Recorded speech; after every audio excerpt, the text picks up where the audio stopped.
ஒருத்தன் பொய் சொல்றான்னா அதை நம்ம எப்படி கண்டுபிடிக்கலாம்? எல்லாரும் சொல்றத அவன் பொய் சொல்லும் போது மூக்கு மேல வரல வைப்பான், இல்ல கையை கட்டிப்பான், இல்ல கையை ஒரு மாதிரி அடக்கமா வச்சுப்பான். பட் ஒன்னு சொல்றேன், ரொம்ப பதட்டமா உண்மையை சொல்றவனுக்கும் ரொம்ப நிதானமா பொய் சொல்றவனுக்கும் நம்மளால வித்தியாசத்தையே கண்டுபிடிக்க முடியாது.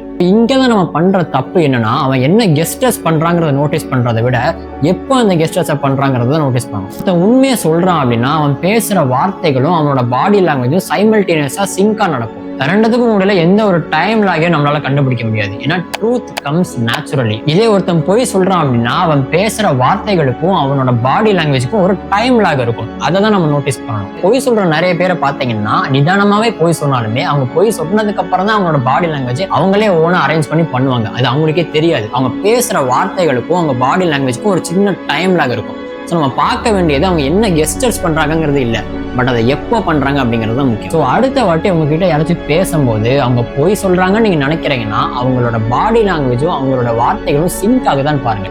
அந்த இடத்துல ஒரு டிலே இருக்காங்கிறத நோட்டீஸ் பண்ணுங்க.